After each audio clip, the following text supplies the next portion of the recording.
اعوذ باللہ من الشیطان الرجیم بسم اللہ الرحمن الرحیم۔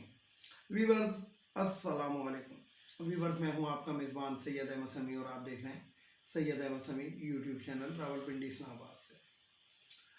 ویورز آج دو باتیں بڑی اہم ہیں۔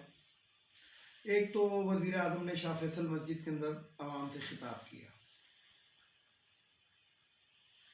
ایک تو اس بارے میں آپ کو بتانا تھا، لیکن آپ کو معلوم ہے کہ باتیں وہی ہوتی ہیں گی، لیکن اس کے اندر جو سب سے اہم بات یہ تھی کہ جتنے بھی لوگ زیادہ ٹیکس دیں گے وہ عوام پہ خرچ کیا جائے گا، اور جس کی مثال یہ مل رہی ہے کہ اپوزیشن بھی ابھی چیخ رہی ہے کہ یہ پیٹرول اور ڈیزل اور بجلی سستی کیسے ہو گئی۔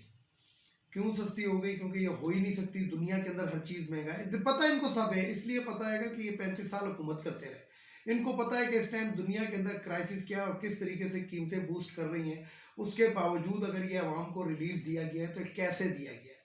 تو وہ آج عمران خان نے بتا بھی دیا کہ جناب ریکارڈ ٹیکس جمع ہوا ہے، اور جو ٹیکس جو تھا جو زیادہ جمع ہوا ہے وہ ہم نے عوام کے اوپر خرچ کر دیا اور عوام کو اس کا ریلیف دے دیا۔ بہت اچھی بات ہے۔ اور یہ جو قرضے کی بات ہوئی کہ 20 لاکھ روپے تک جو ہے جو شخص اپنا گھر بنانا چاہے اس کو بلا سود، یعنی کہ اس پہ 1 روپیہ بھی زیادہ دینا نہیں پڑے گا۔ اچھا ویورز، اس سے پہلے بہت اسکیمیں آتی رہی ہیں پاکستان کے اندر، لیکن جو سب سے کامیاب ترین اسکیم تھی وہ آپ کو یاد ہوگا کہ وزیر اعظم محمد خان جنیجو نے دی تھی۔ وہ 3 مرلہ اور 5 مرلہ مکان گورنمنٹ اپنے اس پہ بنا کر دے رہی تھی، یعنی کہ گورنمنٹ جو تھی وہ خود ہی کنسٹرکٹ اس کو کرتی تھی، بنا رہی تھی۔ اور غریب طبقے کے لیے جو سرکاری زمینیں جو مختلف جگہوں پہ پڑی ہوئی تھیں ان کے اوپر انہوں نے گھر بنائے گئے تھے، لیکن وہ ہوا کیا کہ محمد خان جنیجو کی حکومت کا ایک دم تختہ الٹ دیا گیا، ضیاء الحق صاحب نے ان کو برخاست کر دیا، اور وہ جو مکان تھے وہ بعد میں مافیاز نے قبضہ کر لیے، کیونکہ وہ جگہ پہ اچھی تھے اس لیے ان کو مافیاز نے قبضہ کر لیا مختلف شہروں کے اندر۔ بہرحال اس کے اوپر یہ بہت پرانی بات ہو گئی، بات کرنا اب فضول ہے، اس لیے کہ اگر ہم بتائیں بھی، ہم انڈیکیٹ بھی کریں کہ فلانی جگہ کے اوپر یہ مکانات ہیں، تو حکومت اس کے اندر کچھ نہیں کر سکے گی۔ کیوں نہیں کر سکے گی؟ کہ مافیاز پھر سامنے آ جائیں گے، اور وہ 10 دفعہ بک بھی چکے ہوں گے وہ مکان، اور سب سے بڑی بات یہ ہے کہ ہماری عدالتیں سامنے آ جائیں گی، اور غریب آدمی کے لیے وہ فوراً، حالانکہ وہ جو جس نے خریدا ہوگا وہ غریب نہیں ہوگا، لیکن وہ مشہور یہی ہو جائے گا کہ میں غریب۔ اور اس کے بعد جو ہوگی وہ آپ کو پتہ ہی ہے کہ سیاسی جماعتیں، نام دہاد، یہ PTM، یہ بھی سامنے آ جائے گی، اور یہ غریبوں کو بے آسرا کیا جا رہا ہے۔ تو اس لیے بہرحال وزیر اعظم کا جو ویژن ہے اس کے مطابق جو ہے مطلب کام چل رہا ہے، اور میں یہ نہیں کہتا کہ بہت اچھا چل رہا ہے۔ کچھ پنجاب حکومت سے تو خاص طور پہ بہت سارے وجوہات ہیں گی کہ جس کی بنا پہ میں بات کرتا ہوں کہ یہاں پہ گڈ گورننس کی بہت کمی ہے۔ خاص طور پہ یہ جو عثمان بزدار صاحب، وسیم اکرم پلس صاحب، ابھی پھر رمضان آنے والا ہے، اور یہ پھر جو رمضان کے اندر لائنیں لگوائیں گے 2 کلو گھی اور 2 کلو چینی کے لیے، یہ بہرحال ناقابل برداشت ہوتی ہے یہ بات۔ اور اس کا ایک ایسا میکینزم بنایا جا سکتا ہے کہ جس کے اندر رمضان کے اندر لوگوں کی لائنیں نہ لگیں، بلکہ ایک سافٹ طریقے سے بھی یہ کام ہو سکتا ہے۔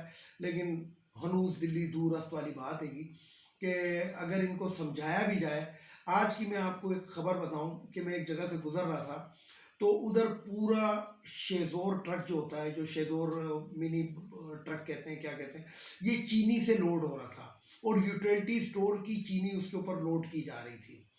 تو میں نے جب ان سے پوچھا تو کہنے لگے کہ جناب یہ فلانا اسٹور ہمارے انڈر کے اندر ہے، تو ادھر چینی نہیں ہے، تو ہم ادھر سے چینی ادھر بھیج رہے ہیں۔ تو میں نے کہا یہ تو سرکاری ٹرک نہیں ہے، یہ تو اس ٹرک کے اوپر تو نمبر کہیں اور کا لکھا ہوا، مطلب پنجاب کا نمبر لکھا ہوا ہے، سرکاری تو نہیں ہے۔ تو وہ پھر جناب بڑے فون شون آنا شروع ہو گئے مجھے، اور انہوں نے بتایا کہ نہیں جی وہ یوں ہے، دراصل یہ جو اسٹور والے ہیں انہوں نے گاڑیاں ہائر کی ہوئی ہیں، اور ہمارے پاس پوری ٹرانسپورٹ نہیں ہے، تو ہمیں یہ لوکل ٹرانسپورٹ استعمال کرنی پڑتی ہے جو کنٹریکٹرز کی ہوتی ہے، تو اس وجہ سے بہرحال کوئی ایسی بات نہیں ہے۔ بہرحال پھر میں نے جب معلوم کیا تو جہاں تک اب میں آپ کو بتاؤں کہ ایک لفظ ہوتا ہے انٹلیکچوئل کرپشن، پڑھی لکھی دھاندلی، تو بہرحال وہ دوسرے اسٹوروں پہ وہ چینی جو تھی شو کر دی گئی۔ جب میں نے یوٹیلٹی سٹورز کے ہیڈ آفس سے پتہ کیا تو پتہ لگا کہ چینی تو کافی دن سے سپلائی ہی نہیں ہو رہی۔ تو بہرحال اگر اس چیز کے اندر گھسے تو کرپٹ، تو میں ہمیشہ کہتا ہوں کہ ایک چپراسی سے لے کے ایک ڈائریکٹر، سارے کے سارے کرپٹ ہیں، طریقے انہوں نے نئے نئے نکال لیے ہیں, نئے نئے طریقے ایجاد کر لیے ہیں. کسی یوٹیلٹی سٹور پہ جائیں تو چینی ہی بھری ہوئی ہے, اور کسی یوٹیلٹی سٹور پہ جائیں تو صرف آٹا بھرا ہوا ہے, اور کسی یوٹیلٹی سٹور پہ جائیں تو وہاں پہ گھی بھرا ہوا ہے. یعنی کہ یہ تینوں چیزیں ڈیوائڈ کے تحت نہیں چل رہی کہ ہر اسٹور کے اوپر ہر چیز برابر ہو. تو مقصد یہ ہے کہ کرپشن بھارت ہو رہی ہے, اور پنجاب کے اندر تو بہت زیادہ ہو رہی ہے. اب آتے ہیں ذرا انٹرنیشنل خبر کی جانب کہ رشیا اور جو یوکرائن کی جنگ ہے یہ کیا کروٹ لے گی. سب سے پہلے تو میں آپ کو یہ بتاؤں کہ آج رشیا نے کل رات جو تھی, گزشتہ رات, اس کے اندر یوکرائن کی کمر توڑ کے رکھ دی, اور ان کا جو ایک ساحلی شہر ہے, جو بندرگاہوں کا شہر ہے, وہ انہوں نے تقریباً اس کے اوپر 90% سے زیادہ قبضہ کر لیا ہے, کیونکہ جو ان کا ڈپٹی میئر کا دفتر ہے اس کے اوپر قبضہ ہو چکا ہے. اور جو بھی شہر ہوتے ہیں ان کے اندر پارلیمنٹ یا اس طرح کے جو دفاتر ہوتے ہیں, جب یہ قبضے میں آ جائیں تو قبضہ تصور کیا جاتا ہے. دوسری طرف ترکی نے راستہ روک دیا ہے. وہ جو وہاں سے ایک نہر گزرتی ہے, یعنی کہ سمندر ڈیڈ سی کو ملانے کے لیے, تو اس نہر کو وہ ترکی کی ملکیت ہے, حالانکہ وہ تو ترکی نے بہرحال یہ راستہ روک دیا ہے. اور یہ ترکی نے میرے مطلب ایک ذاتی رائے ہے, مسلمان ملک ہے, نیٹو کا ممبر ہے, تو وہ بالواسطہ یا بلا واسطہ جو ہے وہ, کیونکہ ترکی ہمارا برادر اسلامی ملک ہے, ہمیں بہرحال بہت تکلیف ہوگی کہ اگر اس کے اوپر رشیا جو ہے کوئی اٹیمپٹ کرے یا کوئی حملہ کرے, تو یہ ہمارے لیے بہت تکلیف دہ بات ہوگی. کیونکہ رشیا نے خبردار کیا ہوا ہے کہ جو بھی ملک یوکرائن کی کسی بھی طرح مدد کرے گا تو ان کو ہم دشمن تصور کریں گے. اس سے پہلے ترکی کے ڈرونز جو تھے وہ دیے گئے تھے, لیکن وہ زمانہ امن میں دیے گئے تھے, وہ جنگ کے دوران نہیں دیے گئے تھے. لیکن ابھی لیٹسٹ ایک خبر آئی ہے کہ کچھ ترکی نے ان کو ڈرونز بھی مزید پرووائڈ کیے ہیں. تو بہرحال یہ ترکی کے لیے خبر اچھی نہیں ہے, لیکن طیب اردگان صاحب اب دیکھیں کہ اس کو کس طرح ہینڈل کرتے ہیں, اور رشیا جو ہے وہ اس کی سوچ کیا آئے گی کہ وہ کیا سوچتے ہیں کہ یہ کیا مسئلہ ہے, اور یہ نہر, یہ ابنائے ہرمز کہتے ہیں غالباً اس کو, کہ یہ کیوں بلاک کی گئی ہے. بہرحال خبر یہ ہے کہ یہ جو یوکرائن ہے, انہوں نے تقریباً رشیا کے, روس کے 6000 فوجیوں کی ہلاکت کا دعویٰ کیا ہے, جو مجھے بذات خود بذائقہ خیز اس لیے لگتا ہے کہ 6000 ہلاکتیں کوئی مخول نہیں ہے, کوئی ڈرامہ نہیں ہے. اور یہ جو 40 اور 50 طیارے گرانے کی بات کر رہے ہیں, تو یہ کوئی اتنا آسان کام نہیں ہے. لیکن یہ اپنی فوج کے مرال کو اپ کرنے کے لیے جو ملک ہوتا ہے وہ اس طرح کی اس لیے خبریں دیتا ہے کہ ہماری فوج کا مرال اپ رہے, ہماری عوام کا مرال اپ رہے. یہ مرال کو بلڈ کرنے کا ایک وہ ہے, کیونکہ رشیا کی اس طرح کی کوئی ابھی تک رشیا سے خبر نہیں آئی ہے.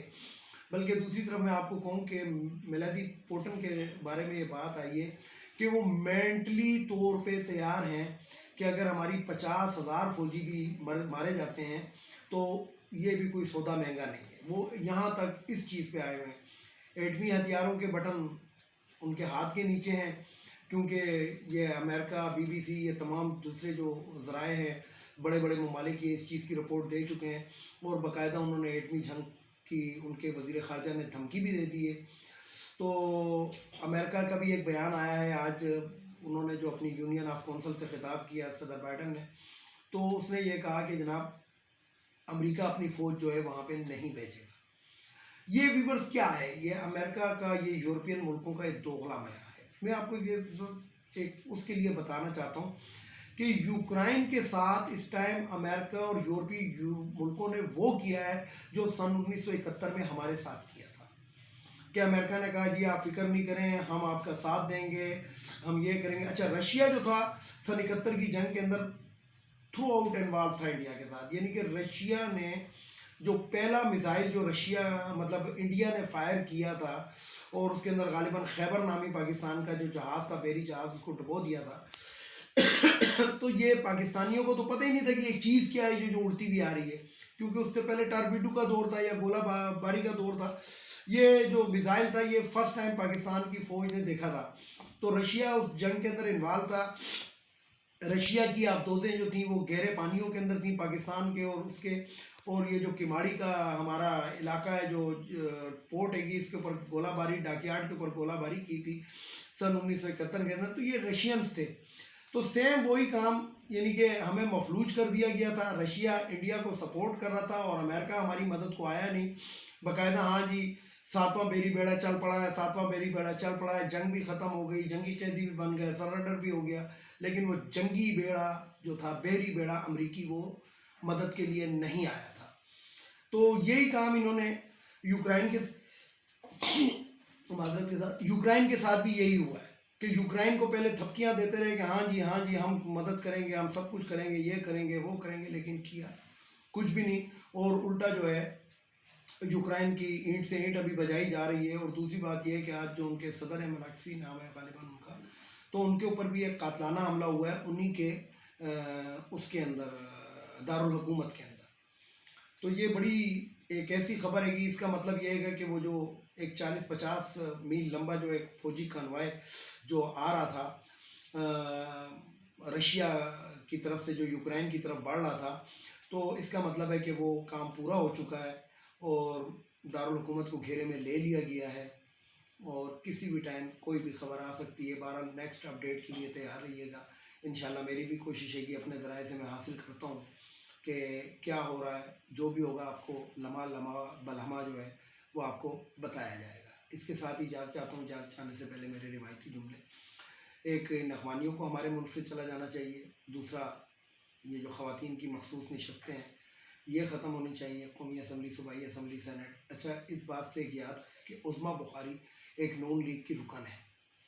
عظمیٰ بخاری کی میں نے ایک ویڈیو جو ہے وہ پبلک کی ہے جس کے اندر وہ قرآن پہ حلف دے رہی ہیں کہ میں پیپلز پارٹی کی، اور ان کے ساتھ 7 مزید MNAs ہیں جو مسلم لیگ نون کے ہیں کہ میں پیپلز پارٹی کی وفادار ہوں گی اور پیپل پارٹی سے کسی قسم کا وہ نہیں کروں گی. تو یہ قرآن شریف باقاعدہ وہاں اس ویڈیو کے اندر دیکھا جا سکتا ہے. وہ میں نے ویڈیو پبلک کی ہے. تو آپ ان عورتوں کا اور ان مردوں کا اور ان MNAs کا دوغلا معیار آپ دیکھ لیں کہ قرآن کو صرف یہ کتاب سمجھتے ہیں. قرآن کو ماننا ہوتا تو میرا تو خیال ہے کہ قرآن پہ ہاتھ رکھ کے بندے کو خوف آ جانا چاہیے، لیکن عظمیٰ بخاری کو آپ دیکھ لیں. تو تیسرے نمبر کے اوپر وہ جو بھگوڑا لندن میں بیٹھا ہے اس کو واپس آنا چاہیے. اور سب سے آخر میں ہماری معزز عدالتیں، خدا کے لیے یہ ہماری معزز عدالتیں اللہ کو مانتے ہوئے اور اللہ کی مانتے ہوئے عوام کو سستا اور جسے کہتے ہیں کہ 100% انصاف پرووائڈ کریں. یہ جسٹس قاضی فائز عیسیٰ والا انصاف پرووائڈ نہ کریں. یہ رانا شمیم جیسا وہ نہ کریں. یہ جو شریف خاندان کو جو یہ انصاف دیتے ہیں وہ والا انصاف نہیں، جو ایکچول انصاف ہوتا ہے. مجرم ہے اس کو کیف کردار تک پہنچانا چاہیے، اور اگر وہ بے گناہ ہے تو اس کو آزاد ہونا چاہیے. یہ نہیں کہ باپ کی تیمارداری کے لیے ایک عورت جو ہے اس کو بیل دی جاتی ہے اور وہ پاکستان میں کیا کرتی ہے. کیا ان عدالتوں کو نظر نہیں آتا؟ ان عدالتوں کو یہ نظر کیوں نہیں آتا؟ یہ بات سمجھ سے باہر ہے.